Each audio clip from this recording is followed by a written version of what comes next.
Hello. Welcome to the Deep and Durable Learning Podcast. This is the show for anyone who has struggled with the superficiality and short half-life of what passes for education. I'm Mike Gray, and I'm transitioning from nearly 45 years as a professor in higher education into this role of podcast host. Hundreds of my former students have told me that I taught them how to think. This show will offer my proven strategies that will enable you to make the most of your God-given potential to learn. I'll lead you through concrete steps that you, and your children if you're a parent, can take to make learning an exciting exploration of empowering ideas. Join me as we pursue deep and durable learning. On the previous podcast, we explored the process of constructing concepts. Concepts are ideas. Today, we'll extend the idea of pattern making to a whole new level. This is crucial because our brains think by consulting and revising the network of concepts it has constructed. Neuroscientist Daniel Bohr observed, "The universe is brimming with patterns," end quote.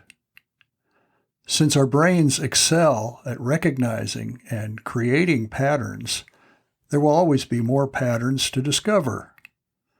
Scientists, for instance, expect to find patterns when they create and test hypotheses about the physical world and how it operates. But artists likewise use patterns, whatever the medium of their expression. Stephen Booth reflects in a piece called, quote, "An Essay on Shakespeare's Sonnets," end quote. He says this, and I'm quoting now, "Art comforts the spirit by presenting experience selected and organized in such a way as to exhibit the sense of pattern that the human mind tries to perceive in all of experience," end quote. So pattern is a big deal. The pattern embodied in a concept allows it, in fact, demands that it be connected to a multitude of other concepts. These connections make logical and hierarchical assertions that represent patterns of patterns. When we learn, our brains always construct new patterns. New concepts don't float around, but are negotiated into an appropriate place in our mental framework of concepts. And in the process, new linkages between existing concepts are forged. Today, we'll explore how the brain links concepts to existing networks and why it matters for learning. One of the goals of this season of podcasts is to exponentially improve our native ability to create conceptual frameworks. And the reason we want to do that is because that's how deep learning is achieved. And the fruit of deep learning is durable learning. Let's get concrete. Medicine makes extensive use of patterns in both disease diagnosis and treatment. Let's take one kind of medical test you probably heard of, the ECG, which stands for electrocardiogram. An ECG records the electrical activity of the heart. Well, where does the electricity come from? Short answer, nerve impulses. Now, the heart is unique in that it generates its own electricity from the SA node, the sinoatrial node. But the central nervous system also has a say in adjusting the rate of contraction. Why would the heart make use of electricity? Maybe the whole thing bothers you. electricity seems like something outside of us? And the answer is the heart's a muscle, a cardiac muscle, and electrical activity is the means by which the body causes muscle contraction. Okay, so why does the heart need to contract? Well, in short, because contraction causes the pumping of blood that moves oxygen-rich blood to tissues, as well as returning oxygen-depleted blood to the lungs where it can pick up another load of oxygen. What's the pattern of heart contraction, you might say? Well, the heart muscle does not contract all at the same time. That would be a spasm.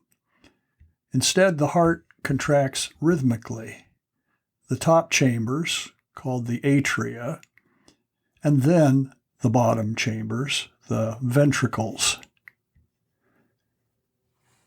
Well, how can the pattern of heart contraction be detected? No doubt the most common way is by means of stethoscope, and the lub-dub sound of the healthy heart is one way that the wave of contraction followed by relaxation exhibits itself. But heart contraction also produces a characteristic wave pattern in an ECG that can be a pointer in the hands of a skilled diagnostician, a pointer to underlying cardiovascular disease, although hopefully we view the ECG as a means of validating our health. Well, this brief and oversimplified exploration of the contraction of the heart has employed many concepts that must be linked to account for electrical activity and the use of an ECG. I purposely linked these concepts in a cause and effect manner with the questions that I ask. But that's not the only kind of pattern that exists between concepts. There are others that are worthy of recognition. The ideas that we hold, that we formulate through the detection of patterns, must be linked to other ideas in the brain in the form of logical, defensible propositions. A proposition is a statement about the nature of the relationship between the two concepts that we're linking. Again, it's not enough to simply associate the two ideas, that they have something undefined in common. In pursuit of knowledge construction, you are obliged to define the relationship. Besides cause and effect, another very significant linkage between concepts is hierarchical. You've probably heard the term hierarchy. And here it simply means that one concept has priority because that concept is more general than some other concept which sits underneath, as it were, that more general concept and is a more specific manifestation of the larger concept. So, for example, electrical activity is more general than its manifestation in an ECG. There are other ways that electrical activity shows up in the body, such as an EEG, an electroencephalogram, brain waves, if you will, or even in a nerve conduction study to follow the nerve impulse as it travels to cause the contraction of a skeletal muscle in the arm, for example. But of course, electrical activity is much bigger as an idea than the human body. Indeed, much of modern life depends on electricity. And our devices, even those that are battery powered, don't run very long without being recharged. And of course, the battery itself is a generator of electric current. Well, let's consider another high-level idea, which involves networking with many other concepts. And again, remember what we're talking about is pattern making, not just the concept itself, but how it relates to other concepts that are already in existence in my brain.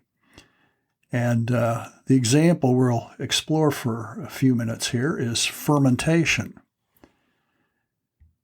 Now, when I say fermentation, depending on your background, a number of things may pop into mind.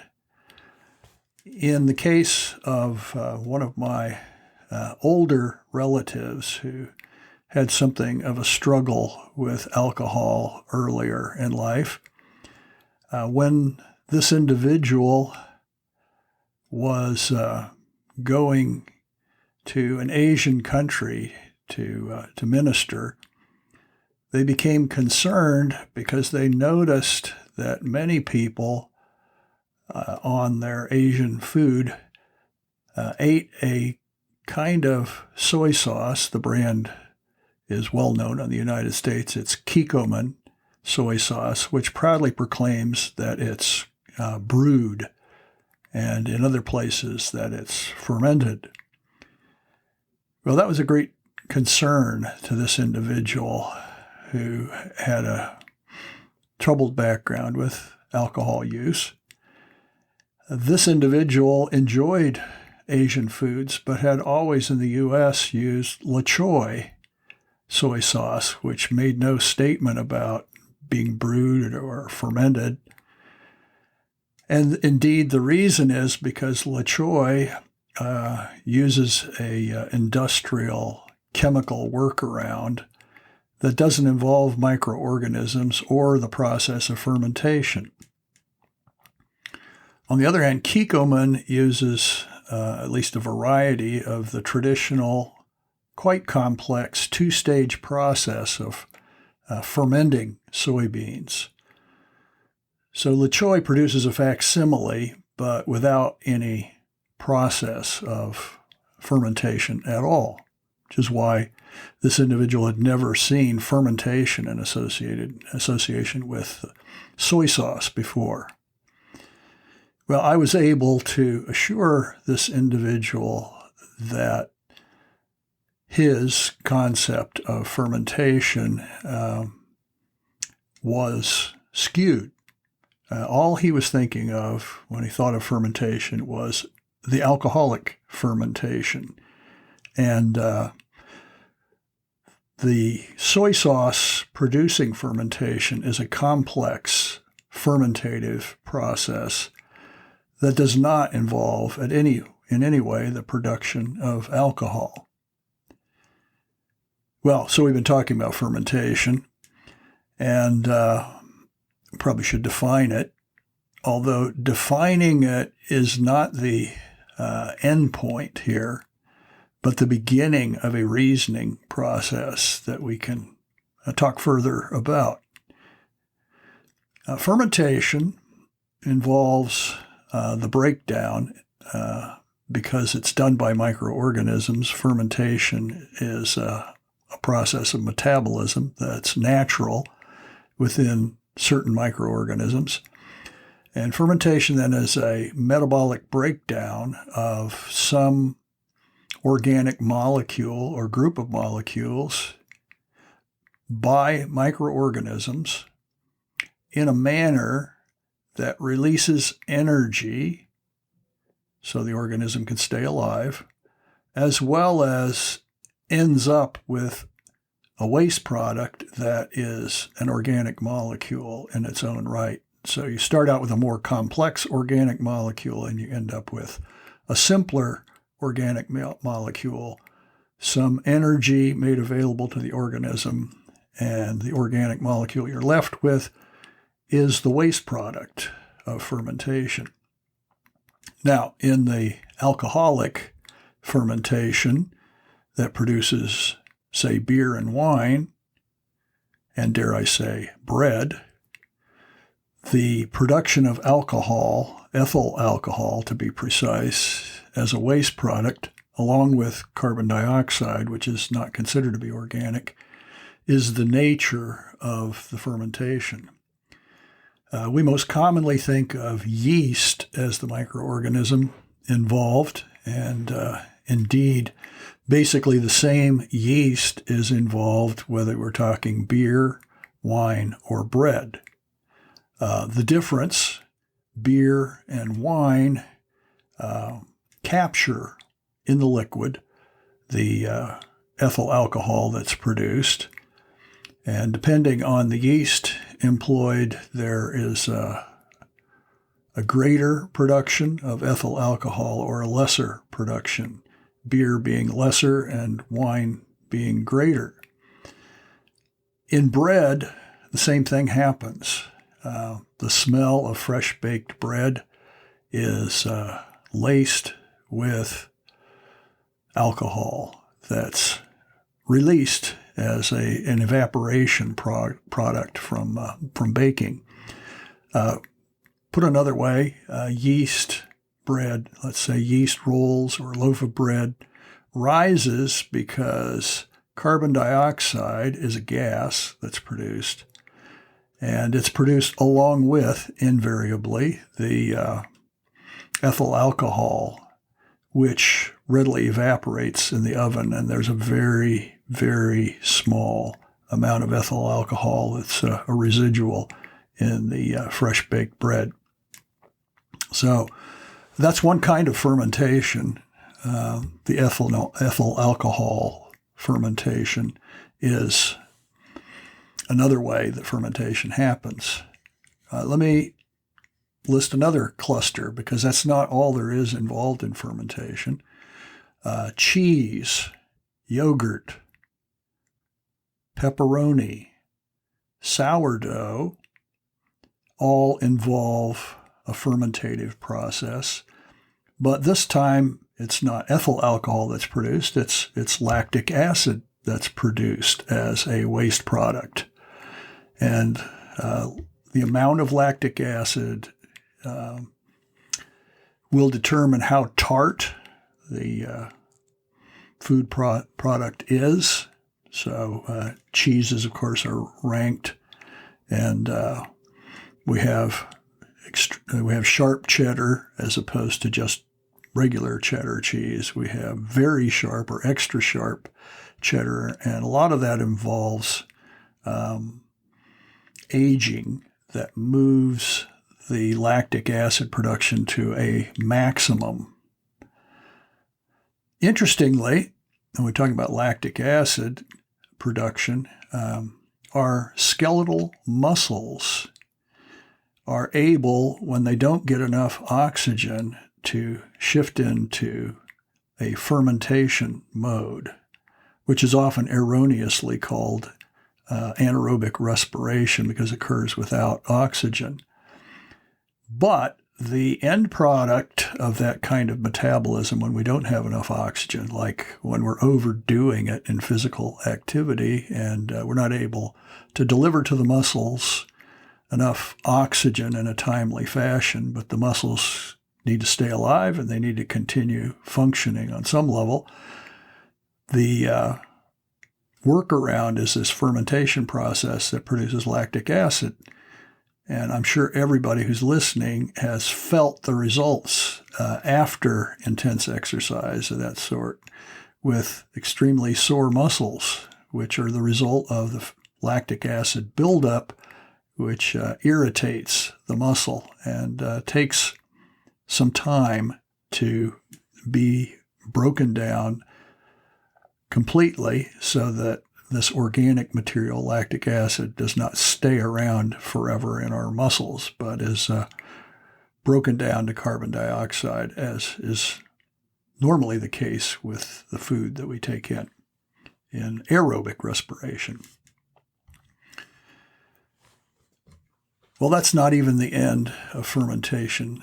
There's another group of food materials, vinegar, sauerkraut, which will probably elicit various reactions from my listeners, kimchi, which elicits a reaction from some others, and kombucha, which gets a reaction as well, or kefir, which is often pronounced kefir or kefir, but I'm informed that kefir is the proper pronunciation.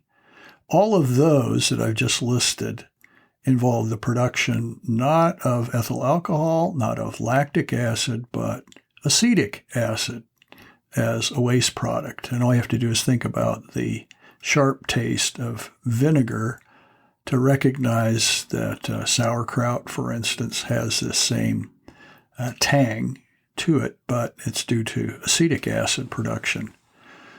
So, fermentation is a big idea.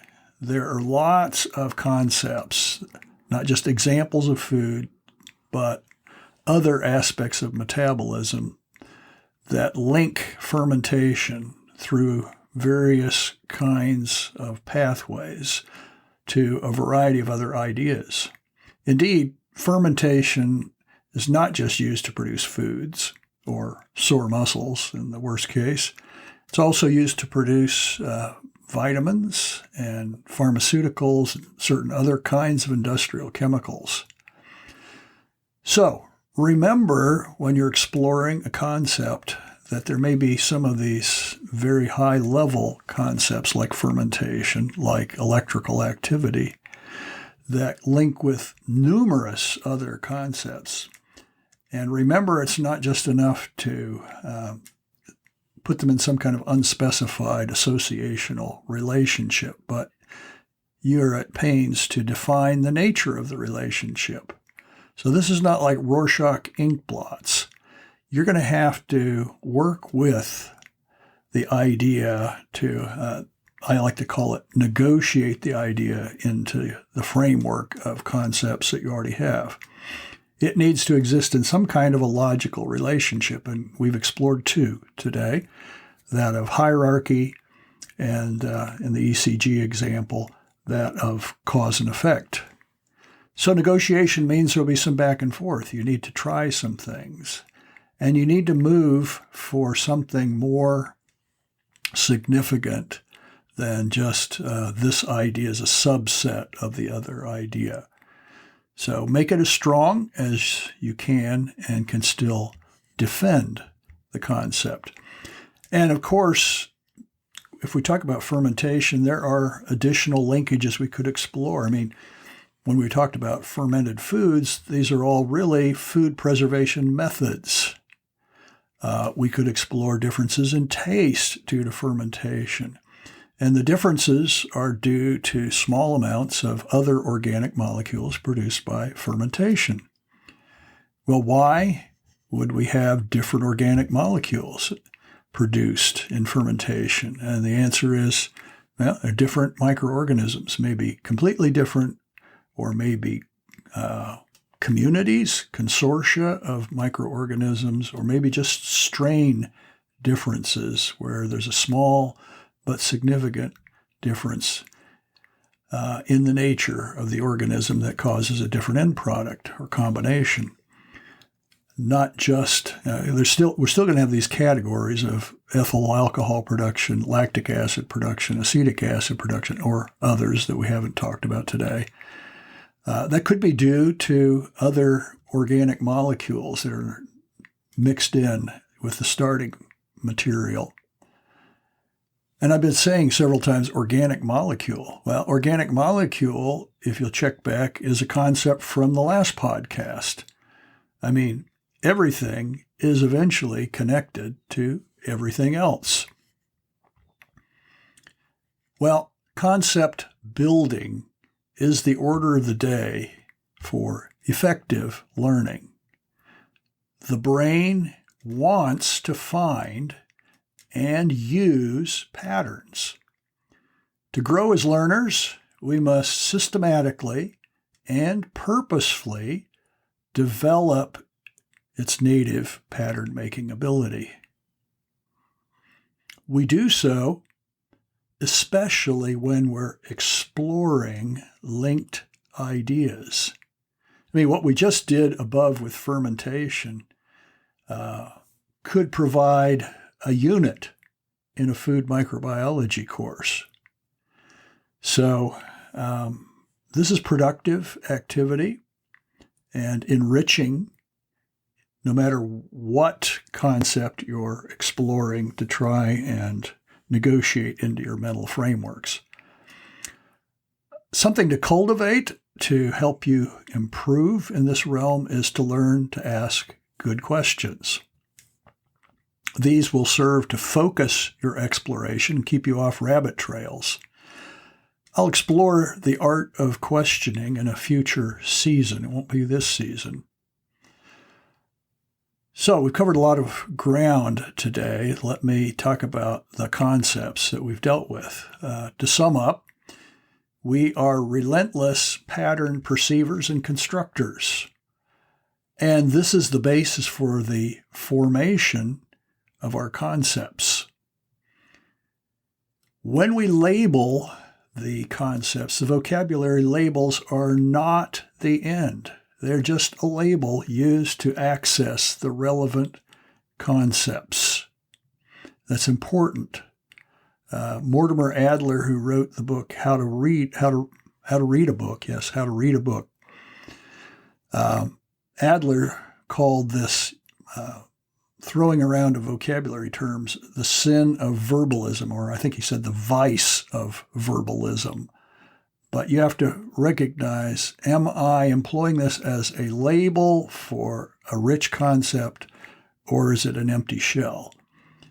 Another summary statement: concepts don't float around. They have got to be negotiated into existing mental frameworks. And that negotiated position to fit into the framework, the concept must exist in logical linkage to one or more additional concepts. Examples of logical linkages are hierarchy, a more general statement linked to a more specific manifestation, or a cause and effect relationship. And finally, lasting learning, deep learning that lasts, requires purposeful, persistent conceptualization. If you're ready to have a Peloton-style workout in conceptualization, there are tools to use and processes to engage in building your conceptual frameworks. And perhaps the most powerful exercise tool is something called concept mapping. Concept mapping records what's in your brain, but seeing what's there on paper or a computer screen will challenge you to forge stronger and more elaborate and highly branched conceptual networks. Indeed, elementary thinking tends to be linear, and deep thinking tends to be highly branched. So that's something you'll see in concept mapping. You may also recognize a misconception. If you have difficulty fitting a concept in, you may have misunderstood the concept, or you may be trying to fit it into the wrong place in your conceptual networks. As always, there's a blog post to accompany this podcast. You can find it at deepandurable.com. You'll also find there at deepandurable.com many more examples, including ones that won't work on a podcast because you need to have a strong visual element. There are also links to helpful materials, including a free PDF beginner's guide to concept mapping, as well as links to other sites. In my 2016 book, Unforgettable, Enabling Deep and Durable Learning, I developed concept mapping through a detailed how-to in Chapter 4. The book's available through Amazon and other booksellers. There are also links to the book website, which includes a sample chapter at deepanddurable.com.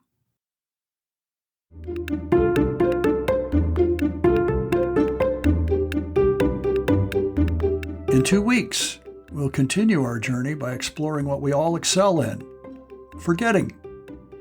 Why does the brain forget? What could possibly be good about forgetting? How can we cement important ideas so that our learning is durable? See you in 2 weeks with some answers.